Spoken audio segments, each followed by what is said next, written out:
कि एक मफरूर और मुजरम कह रहा है कि मैं एहतसाब करूंगा।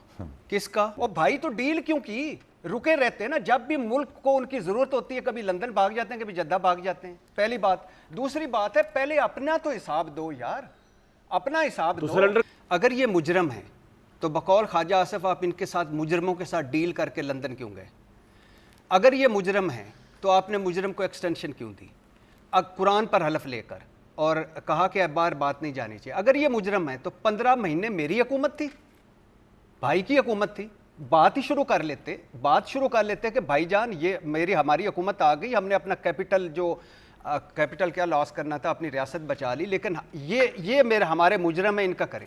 सरेंडर कितने 4 सालों के लिए गए थे, इलाज करवाने के लिए गए थे, यूरोप जाने के लिए गए थे, सऊदी अरब जाने के लिए गए थे, दुबई जाने के लिए गए थे, फैक्ट्री के विजिट करने के लिए गए थे, इमरान खान की हुकूमत गिराने के लिए गए थे। भट्टी साहब आप किस तरह देखते हैं?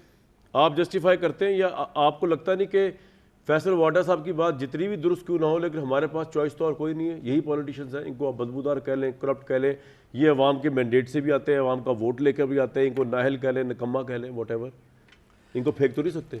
देखिए, पहली बात तो ये है कि इस मुल्क, ये कैसा बनाना रिपब्लिक मुल्क है, बनाना रिपब्लिक निज़ाम है, और ये कैसा बनाना रिपब्लिक किस्म की जमहूरियत है कि एक मफरूर और मुजरम कह रहा है कि मैं एहतसाब करूँगा। किसका?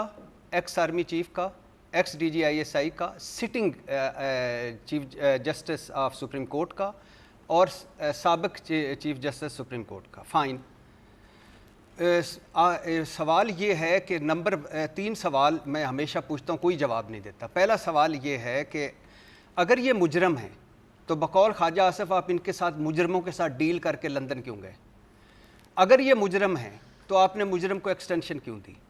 अब कुरान पर हलफ लेकर और कहा कि अब बार बात नहीं जानी चाहिए। अगर ये मुजरम है तो 15 महीने मेरी हुकूमत थी, भाई की हुकूमत थी, बात ही शुरू कर लेते, बात शुरू कर लेते कि भाईजान ये हमारी हुकूमत आ गई, हमने अपना कैपिटल क्या लॉस करना था, अपनी रियासत बचा ली, लेकिन ये हमारे मुजरम है, इनका करें। इतनी झूठ, इतनी मुनाफिकत, और फिर इसको ग्लैमराइज करना कि बयानिया है ये। तो भट्टी साहब आपके हिसाब ये से कैसा बयानिया है यार? इमरान खान वैसे आउट है पॉलिटिक्स से, नवाज शरीफ को आप कह रहे हैं सियासत करने का हक नहीं है। नहीं, मैं जरदारी साहब को भी फिर क्या करें? किसने कहा है नवाज शरीफ को सियासत करने का हक नहीं? करें, उसकी मर्जी है, वो जो जिस तरह चाहेगा बयानिया बना। तो मेरी मर्जी है ना, मेरी मर्जी है, मैं जिस तरह उसका जवाब देना चाहूँ। ठीक है, मैं उसकी मर्जी पे चलूंगा या मैं इमरान खान की मर्जी पे चलूंगा? या समझते हैं कि इस मुल्क को तबाही दुचार किया है कुछ लोगों ने। और भाई तो डील क्यों की? रुके रहते हैं ना, जब भी मुल्क को उनकी जरूरत होती है कभी लंदन भाग जाते हैं, कभी जद्दा भाग जाते हैं। पहली बात। दूसरी बात है, पहले अपना तो हिसाब दो यार, अपना हिसाब दो। सरेंडर करने आ रहे कोर्ट के आगे, इतने उतावले क्यों हो रहे हैं भाईजान? सरेंडर क्या कहा गया? मुस्लिम लीगियों ने बताया कि रिस्क 0 हो चुका है, गारंटी मिल चुकी है। ये सरेंडर है। सरेंडर कितने 4 सालों के लिए गए थे, इलाज करवाने के लिए गए थे, यूरोप जाने के लिए गए थे, सऊदी अरब जाने के लिए गए थे, दुबई जाने के लिए गए थे, फैक्ट्री के विजिट करने के लिए गए थे, इमरान खान की हुकूमत गिराने के लिए गए थे। कैसे फिर नेल्सन मंडेला बन जाते हैं? ये झूठ और मुनाफिकत नहीं चलेगी। हमारे मसाइल वो नहीं रहे। हम बात ये करते, जैसे मैंने आपको उस दिन भी कहा था, आखिरी जुमला, बात ये करते कि पाकिस्तान इस वक्त मुश्किल में है, बड़ी परेशानी में है। अगर ये इनमें कोई थोड़ा सा भी रत्ती भर, लेकिन फितरत और आदत नहीं ना बदलती। अब उन्होंने कहा इमरान खान मकबूल हो गया, एंटी एस्टेब्लिशमेंट, तो जरा मैं भी शहीद हो जाऊं। भाई शहादत के लिए यहाँ रहना पड़ता है। PTI को तो खुश होना चाहिए कि उनके बयानिया के साथ तो बयानिया नवाज शरीफ साहब का मिल रहा है। PTI खुश होना चाहिए। मैं एक ब्रेक के बाद ये बात जारी रखूँ, जरा आप कुछ कहना चाह रहे हैं, बड़े बेताब हुए में, क्योंकि एक तो ये तार ठीक होगी कि आमिर साहब की बात बाकियों को तो आ रही, मुझे नहीं आ रही थी। आमिर साहब, ये जरूर आपके ब्रेक से वापस आऊंगा तो आपके पास ही आऊँगा। शहबाज शरीफ साहब का लंदन जाना 2 दिन के वक्फे के साथ, तासुर ये मिल रहा है कि शायद वो मियाँ साहब कुछ समझाने गए बयानिए के हवाले से, या वो क्या करने गए। आमिर रियाज राना साहब इस्लामाबाद में खबरें बहुत होती हैं, तो जानने की कोशिश करते हैं कि शहबाज शरीफ साहब अफरा तफरी में मरीम साहिबों के पीछे पीछे करने के गए लंदन में, जबकि नवाज शरीफ साहब तो खुद 21 को आ रहे हैं पाकिस्तान। तो ये साहब को तो इधर होना चाहिए था उनके इस्तकबाल के लिए, वापस क्यों चले गए with in the span of 2 days? एक ब्रेक के बाद जी।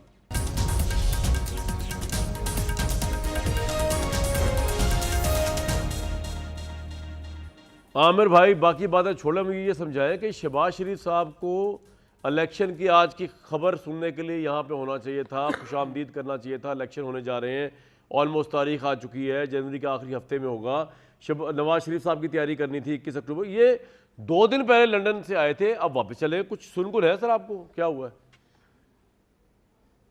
जब मैं आपके स्टूडियो में आया ना, तो आप की पिछली बात दोहराई जा रही थी कि जनवरी के आखिरी हफ्ते में इलेक्शन होगा या फरवरी के पहले हफ्ते में, जो सब हम बात कर रहे थे। आपके ख्याल में शहबाज शरीफ को नहीं पता था कि इलेक्शन कब होने जा रहे हैं?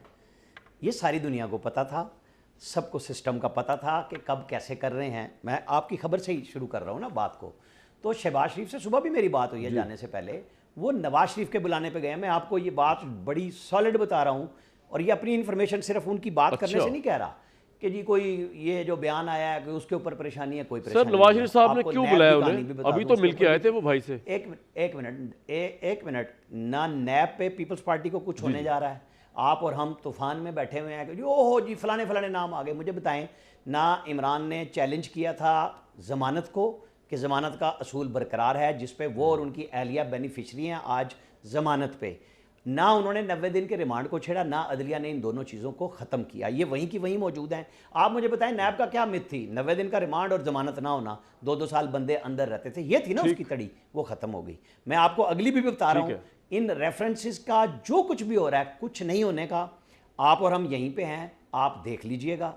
जिनके ऊपर होना है 120A उन पे लग गई है, उसके ऊपर आप और हम जाएंगे। फॉर्मेशन कमांडर्स पे भी, कोर कमांडर कॉन्फ्रेंस में भी जो ऐलानात किए गए थे, उसका इम्प्लीमेंट होने का आखिरी मरहला कल से शुरू हो चुका हुआ है। आप अब आगे आ जाए कि शहबाज शरीफ और नवाज शरीफ वो अपने भाई आपस में बहुत सारी चीजों क्यों पे बुला होता लिया है कि उनको? आप अभी तो मिले थे टेलीफोन 2 पे दिन नहीं पहले। करना चाहते, आपको उन्होंने बुला लिया। कल उनकी मीटिंग है और ये फैमिली की मीटिंग है, किसी और की नहीं है। ना बाकी लीडरशिप गई है, वो करके आमिर 2 से भाई 3 दिन में वो आ जाएंगे, इतनी 5वें शॉर्ट दिन स्पैन मरियम में नवाज देखे यहाँ ना, होंगी। आप कुछ तो आइडिया देना कि क्या वजह हो सकती थी कि वापस बुला लिया। 2 दिन पहले तो गए वहां से, या तो होता ना कि पल्स रेटिंग, ठीक है ना, मैं आपको बता रहा हूं, जो पल्स लेनी थी ले ली है, जो देनी थी वो कल आज रात में वहां पहुंच जाएगी। इससे ना तो उनकी डेट चेंज हो रही है, ना वो जल्दी आ रहे हैं, ना वो डिले आ रहे हैं। आपको पता होना चाहिए कि 21 अक्टूबर कुछ चीज़ें क्लियर होने के बाद थी और इलेक्शन की डेट ने और वादे कर दिया कि वो आ रहे हैं। मैं आप हमारे साथी फैसल साहब बैठे हुए हैं, मोहतरम है हमारे, भट्टी साहब बैठे हुए हैं, हर बंदे का अपना तज्जिया है ना। मैं आपको एक बात बता रहा हूं कि इससे उनके प्रोग्राम पे कोई चेंज नहीं आएगा। ये इलेक्शन की डेट उनके आने के प्रोग्राम को मजीद तकवीत दे रही है। और अगर किसी को ढूंढना है तो आप कल 120A को देखें कि वो क्यों लगी। बिल्कुल ठीक। वाडा साहब पल्स बताने जा रहे हैं शहबाज शरीफ साहब यहाँ पे। पल्स चेक करने तो नहीं जा रहे? नहीं पल्स चेक करने नहीं जा रहे, लेकिन पल्स बताने जा रहे हैं। और एक बात में वजन आमिर साहब के कि ये तो मैं भी कह रहा हूँ कि इलेक्शन की डेट आने से नवाज शरीफ साहब के आने के ऐलान को तकवीत मिल गई। देखिए मैं आपका और आमिर साहब से गुजारिश करूंगा कि 21 मेरी बर्थडे है, तो मेरे लिए तो अच्छा दिन है, उनके लिए आज आपकी बर्थडे है? नहीं 21 अक्टूबर। अच्छा 21 अक्टूबर है, तो मेरे लिए तो अच्छा दिन है, उनके लिए शायद ना हो। आपकी वजह से जो है नवाज शरीफ साहब आ रहे हैं। तो देखिए 2-3 चीज़ें हैं ऑन सीरियस नोट। इस बाने कामरान भाई हम फैसल साहब से वो खा लेंगे cake. Any time sir, more than welcome. ये तो आपको रोज खिलाने को तैयार है, आपसे प्यार ही बड़ा हो गया अचानक। जी वाडा साहब, एक तो ये कि उनको ये कॉन्फिडेंस आ गया कि वो वहाँ से हेलीकॉप्टर में बैठ के मीनार पाकिस्तान की टिप पे जाके हेलीकॉप्टर खड़ा करेंगे। अच्छा ठीक है। अब आप समझ गए, जब मीनार पाकिस्तान की टिप पे हेलीकॉप्टर खड़ा होगा तो हेलीकॉप्टर भी ठंडा हो जाएगा, साहब भी ठंडे हो जाएंगे, नीचे उतरेंगे तो लोग तो है नहीं। और ये प्रिजन वैन इस बार नहीं आएगी, जो प्रिजन वैन हमारे टाइम पे रात को 12 बजे अदालतें खुल के खड़ी थी। ठीक है, तो एक कॉन्विक्ट आ रहा है, वो हेलीकॉप्टर में बैठ रहा है मीनार पाकिस्तान में, बकौल पीपल्स नून लीग के 10 लाख आदमी होगा, और शामाने बजेंगे और वो आएंगे और रोटी को 20 रुपये कर देंगे, आटे को 20 रुपये कर देंगे, चावल को 20 रुपये कर देंगे, पेट्रोल को आधा कर देंगे, डॉलर को आधा कर देंगे। बनना पड़ेगा सर। प्राइम मिनिस्टर, और वो एहतसाब भी करेंगे।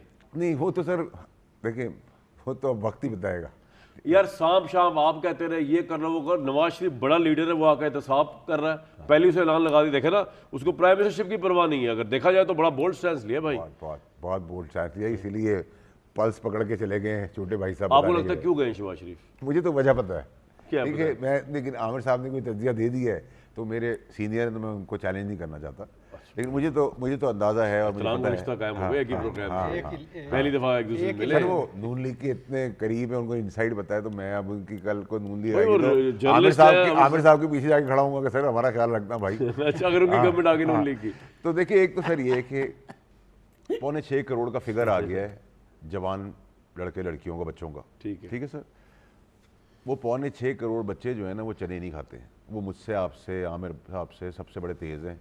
उनमें जो अनपढ़ बच्चे भी हाँ, हैं जो वो वोटर भी- आ गए हैं।